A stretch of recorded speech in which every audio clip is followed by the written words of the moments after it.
এটা 1993 সালের 21শে জুলাই যেমন ভাবে আমরা দেখেছিলাম, একই রকম ভাবে অন্যায়টা ছুড়ে ফেলো স্লোগান দিয়ে এগিয়ে যাওয়া হয়েছিল। ঠিক এখানে ছিল মহাকরণ। এই মুহূর্তে আপনারা যে দাবি করছেন যে উত্তর কন্যা চলো, উত্তরবঙ্গ ওখানে মহাকরণের চেয়ারই বসে ফেলার কথা ছিল। তো তৃণমূলের দেখে, তৃণমূলের স্টাইলে, তৃণমূলের শরীরী ভাষা নিয়ে তো বিজেপি আন্দোলন করবে না, বিজেপি যুব সংগঠন আন্দোলন করবে না। আমরা গণতান্ত্রিক ব্যবস্থার মধ্যে থেকে যতটা আন্দোলন করা যায় ততটাই করব। কিন্তু যদি মনে করে যে পুলিশকে দিয়ে বা কোর্টের রায়ের একটা অংশকে উদ্ধৃত করে তারা সামগ্রিকভাবে আমাদের গতিপথটা ওখান থেকে বদলে দেবে, আর বিশেষ একটি জায়গায় যেখানে মানুষ সুরক্ষিত নয় সেই জায়গায় বিজেপিকে সভা করতে বাধ্য করাবে, তাহলে তারা ভুল করছে। যে কোনো ধরনের পুলিশি আগ্রাসনই হোক আর তৃণমূলের আগ্রাসনই হোক, যাই করার চেষ্টা করুক না কেন, উত্তরকন্যা অভিযান হবে, কেউ আটকাতে পারবে। এবারের 21শে জুলাই আমরা এই যে একটা জোড়া রাজ্যের মেগা দুটি ইভেন্ট, একদিকে তৃণমূলের শহীদ সমাবেশ, অন্যদিকে বিজেপির উত্তরকন্যা চল, এখন থেকেই ওটা এখন আর শহীদ সমাবেশ নেই। কার জন্য দয়া করে শহীদের নাম উচ্চারণ করে আর শহীদের পরিবারদের এবং বিশেষ করে শহীদের আত্মাকে কলঙ্কিত না করাই ভালো। এই মুহূর্তে সম্পূর্ণভাবে ওটা একটা রাজনৈতিক মঞ্চ এবং তৃণমূল নামক রাজনৈতিক দলটা কার্যত একটা প্ল্যাটফর্ম। যেদিন সিপিআইএম ক্ষমতা থেকে চলে গেছে সেদিনই তৃণমূল কংগ্রেসের পলিটিক্যাল স্ট্যান্ড পয়েন্টের ডাইলিউশন হয়ে গেছে। তারপরে তারা 34 বছরের মৃত সময়ের কাটাছাড়া করে 5 বছর চালিয়েছে। 2016 সালের পর থেকে তাদের কাজ হচ্ছে অন্ধ কেন্দ্র বিরোধিতা, নরেন্দ্র মোদী বিরোধিতা এবং যুক্তরাষ্ট্রীয় ব্যবস্থার বিরোধিতা।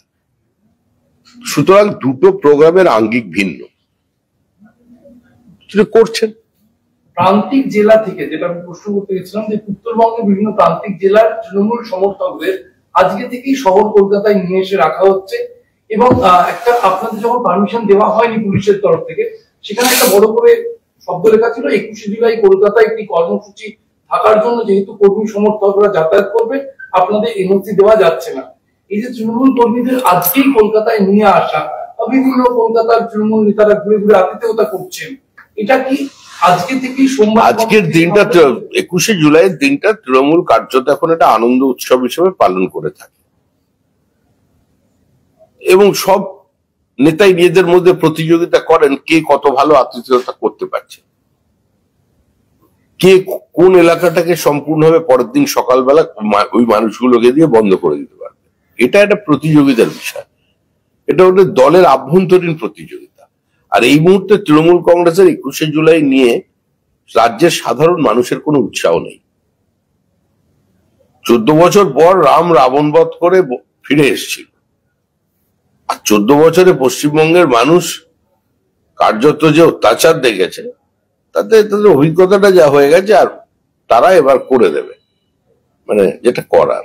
আদালতের নির্দেশ মেনে আদৌ কি সামনের বছর অন্য কোন জায়গায় তৃণমূলের 21শে জুলাই দেখা যাবে, অথবা এই যে নির্দেশ দেওয়া হয়েছে 8টা থেকে 11টা কোনভাবে মিছিল না করতে, আজকে তৃণমূলের নানান নেতাদের যে উক্তি যে সবটা মানা যাবে না বা এই ধরনের আবাস দিয়ে রাখা, কি আশঙ্কা করছে আদালত? এটা এর উত্তর তো তৃণমূল কংগ্রেস দিতে পারে, এর উত্তর তো বিজেপি দিতে পারবে না। তৃণমূল কংগ্রেস বিচার ব্যবস্থার প্রতি কতটা শ্রদ্ধাশীল সে সম্পর্কে প্রত্যেকের মানুষের জানা। আর তৃণমূল কংগ্রেসকে যদি ভবিষ্যতে আবার এতে দেখা যায়, মানে ধর্মতলায় সমাবেশ করতে দেখা যায়, তাহলে আমাদেরও ধর্মতলায় সমাবেশ হবে। একতরফা তৃণমূল পশ্চিমবঙ্গে আর সমাবেশ করবে, এটা আর হবে না।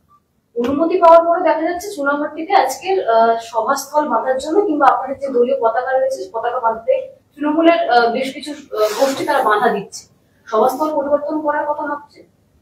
অনুমতি পাওয়ার পরে দেখা যাচ্ছে আমরা তো ওখানে সভাস্থল করতে চাইনি, আদালত ওখানে বলেছেন, এবং মিলিয়ে মিশিয়ে যে সমস্ত জায়গায় বিশেষ ধর্মনিরপেক্ষ মানুষের বাস সেখানে এই সভাটা করতে বলা হচ্ছে। সেখানকার কিছু মানুষকে লেলিয়ে দেওয়া হয়েছে ধর্মের নামে, করতে দেওয়া যাবে না, তারা সেই কথা কাজ করছে। কিন্তু এটা দিয়ে 21শে জুলাইয়ের আমাদের যে উত্তরকন্যা অভিযান সেটাকে বন্ধ করা যাবে না। রাজনৈতিক দল যেভাবে আচরণ করে, পুলিশের কাজ করবে, বিজেপির কাজ করবে। আমাদের ভিডিও ভালো লাগলে লাইক এবং শেয়ার করুন। কমেন্ট সেকশনে গিয়ে জানান আপনাদের মতামত। আরো ভিডিও পেতে আমাদের চ্যানেল সাবস্ক্রাইব করুন এবং প্রতি মুহূর্তে খবরের আপডেট পেতে প্রেস করুন বেল আইকন।